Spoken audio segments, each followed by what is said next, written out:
आपने देखा कि एम्बेसडर जिसमें बोल रहे थे प्रशांत जी, मेरी बहुत तारीफ की उन्होंने, बहुत प्रेस किया। और वैसे भी आप जानते हैं कि जो देखने में जरा ठीक ठाक नहीं होता है घर में, तो उसकी कायदे से डेंटिंग, पेंटिंग और सेंटिंग की जाती है।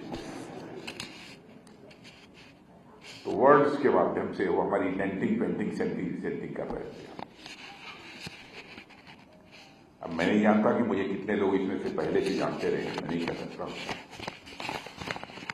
लेकिन यदि भारत के रहने वाले हैं तो कभी न कभी तो नाम सुना होगा, ऐसा मेरा मानना है।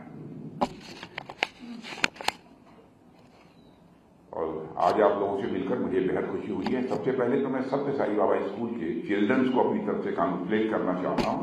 Excellent performance.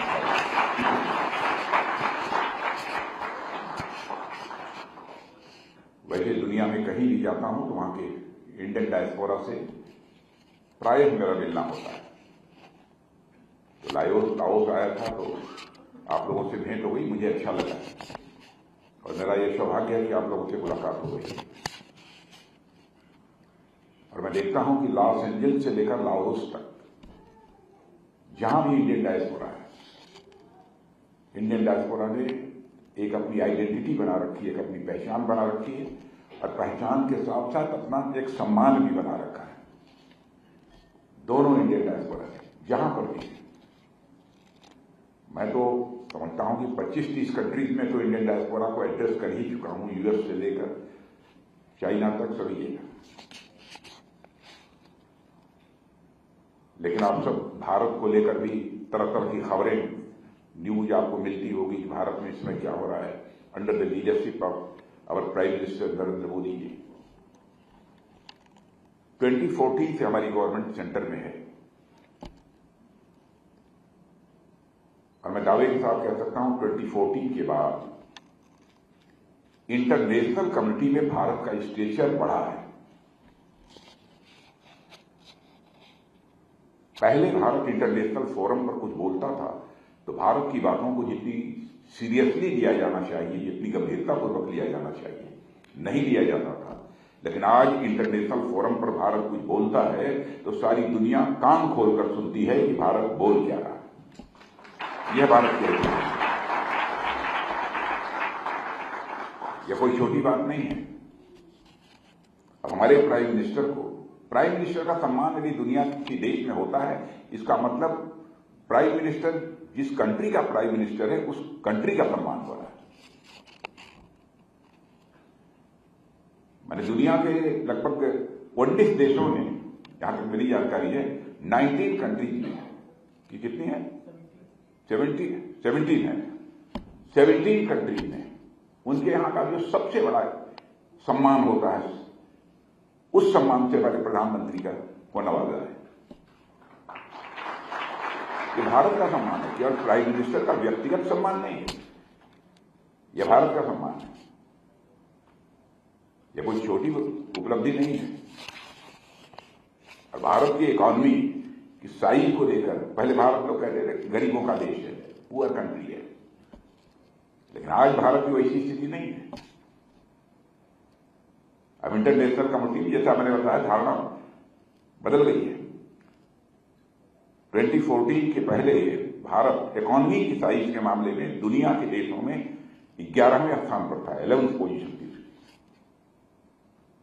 और 7-8 वर्षों के अंदर ही यही भारत जंप लेकर इकॉनमी की साइज के मामले में दुनिया के देशों में 5वें स्थान पर खड़ा हो गया।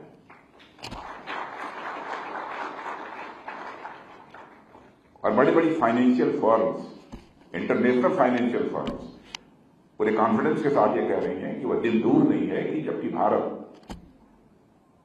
इकॉनमी की साइज के मामले में 2027 आते आते दुनिया की टॉप 3 कंट्री में खड़ा हो जाए।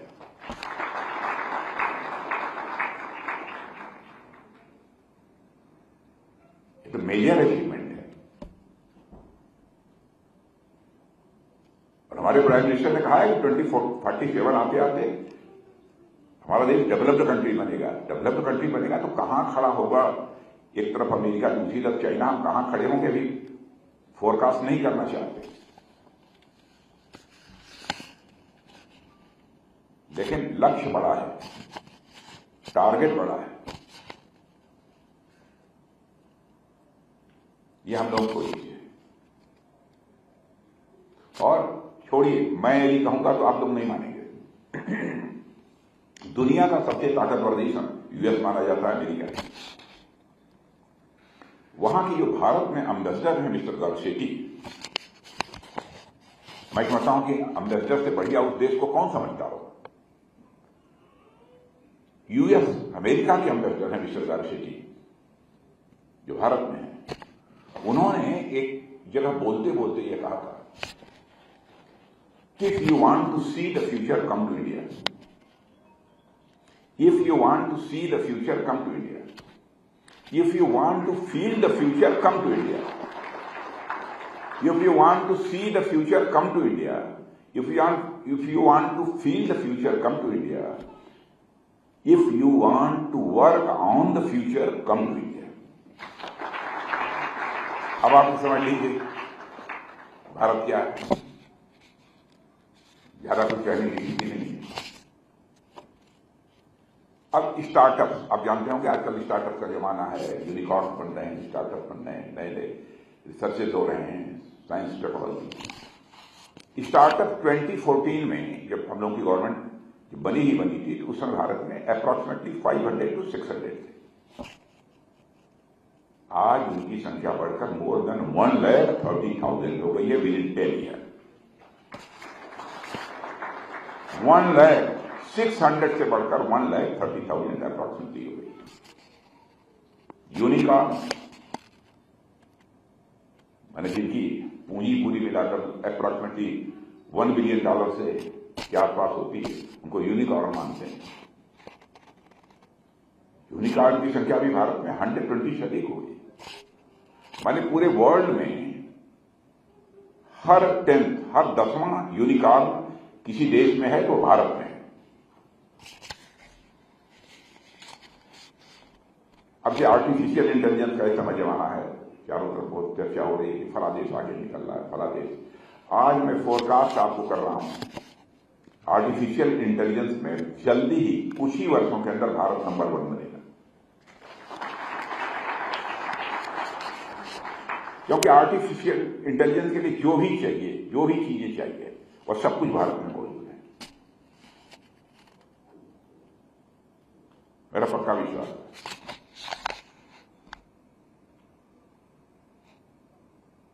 और चाहे भारत की आज हालत यह है कि चाहे कितना भी बड़ा चैलेंज सामने क्यों ना आ जाए, कोरोना का चैलेंज ये कोई साधारण चैलेंज नहीं था। हमारे यहां वैक्सीन नहीं बनती थी कोरोना की, लेकिन हमारे प्राइम मिनिस्टर ने सारे साइंटिस्ट का हौसला बढ़ाया और कहा कि जो भी खर्च होगा सब करेंगे। उनकी पीठ पर हाथ रखा और हमारे देश के वैज्ञानिकों ने करिश्मा कर दिया। कुछ कोलैबोरेशन वगैरह किया दूसरी कंट्रीज के साथ, और हम लोगों ने इतना वैक्सीन जो है प्रोड्यूस किया कि आपको जानकर खुशी होगी कि अपने देश में लोगों को 220 करोड़ डोज वो तो लगाई ही लगाई, दुनिया के 100 कंट्रीज को भी वैक्सीन प्रोवाइड किया था कोरोना के दौरान। जिस कंट्री के पास वैक्सीन हो ही ना, वो दुनिया के 100 अपने देश में लगाए।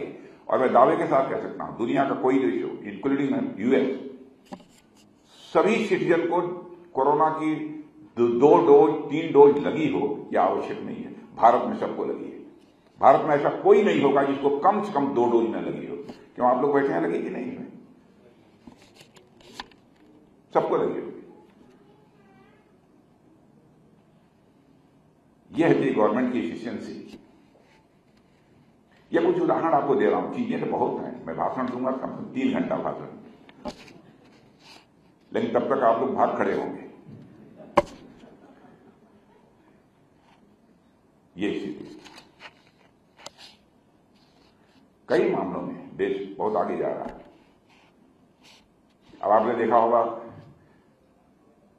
इस समय जो लगभग 2.5-3 साल से रशिया और यूक्रेन के बीच लड़ाई चल रही है, जो ही यह वार शुरू हुई थी, बराबर रशिया की तरफ से भी बम, तोप, गोली, मिसाइल चल रहे थे, यूक्रेन की तरफ से भी चल रहे थे।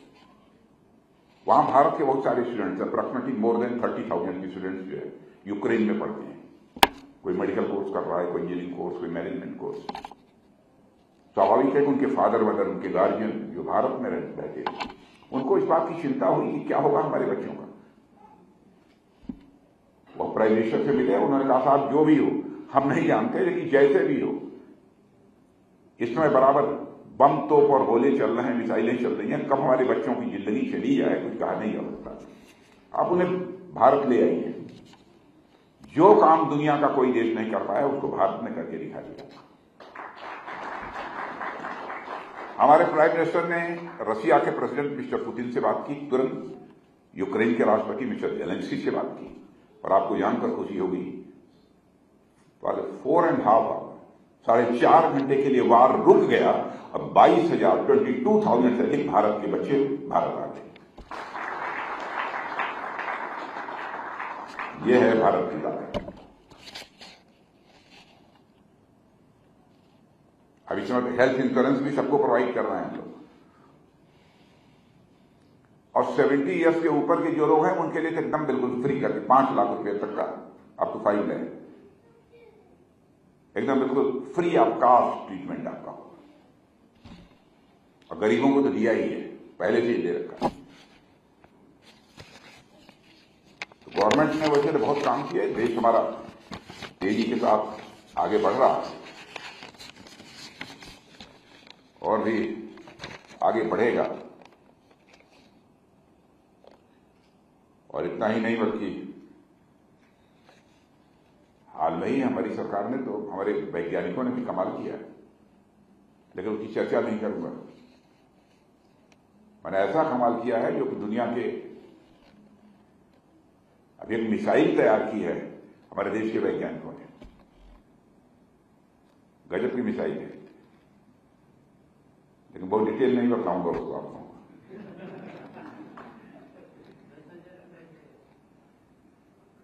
हमारे देश की सेना भी ताकतवर है, बहुत मजबूत है।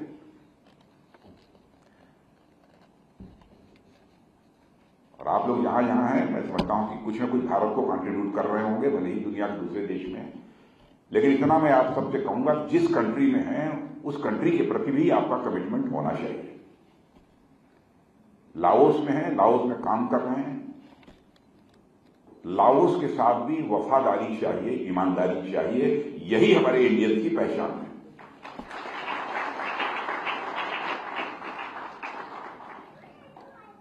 इस अपनी पहचान को बनाकर रखना चाहिए, ताकि इंडियंस पर सारे इंटरनेशनल कम्युनिटी में लोग विश्वास कर सकें, भरोसा कर सकें। ये इंडियन है, इसलिए इन पर भरोसा किया जा सकता है, विश्वास किया जा सकता है। ये धोखा नहीं है, ये हमारा चरित्र है, यह भारत की विशेषता है। इसको बनाकर रखिए आप लोग, मैं चाहता हूं, और आप लोगों ने बनाकर रखा भी होगा। अब भारत तो आपकी मातृभूमि है ही, अब माता को तो कोई छोड़ नहीं सकता, वहां से तो आपका रिश्ता बना ही रहेगा। भारत की आर्थिक हालत की मैं चर्चा कर रहा था, तो फॉरेन एक्सचेंज रिजर्व इस समय हमारे पास $675 बिलियन। पहली बार ऐसा हुआ है कि हमारे पास export foreign exchange reserve, export जो है फॉरेन एक्सचेंज रिजर्व जितना रहता था उससे कम ही होता था, अब अधिक होने लगा होता है। भारत आर्थिक दृष्टि से और साथ ही साथ सैन्य दृष्टि से भी लगातार मजबूत हो रहा है।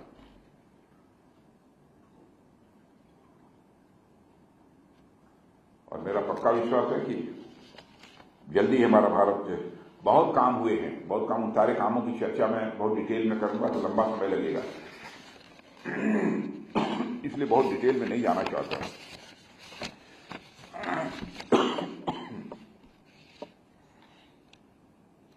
अभी एक इंफ्रास्ट्रक्चर डेवलपमेंट कितनी तेजी के साथ हमारे भारत में हो रहा है, मैं केवल कुछ उदाहरण मैं देना चाहता हूं। पहले 2014 में एयरपोर्ट्स की संख्या हमारे यहां 74 थी, आज बढ़कर मोर देन 150 हो गई 10 साल के अंदर। एक ऐसा एयरपोर्ट महाराष्ट्र में बाड़वन पोर्ट उसे बोलते हैं।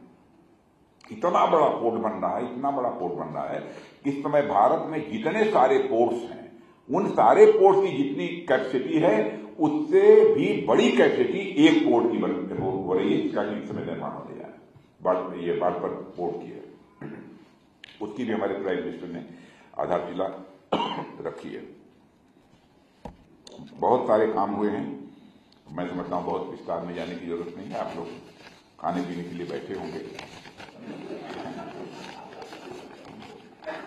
भोजन के समय भाषण लंबा नहीं होना चाहिए, तो यहीं पर मैं आप बात समाप्त करता हूं। लेकिन आप लोगों के बीच आकर सचमुच मुझे बेहद खुशी हुई है। आप सबको बहुत बहुत धन्यवाद।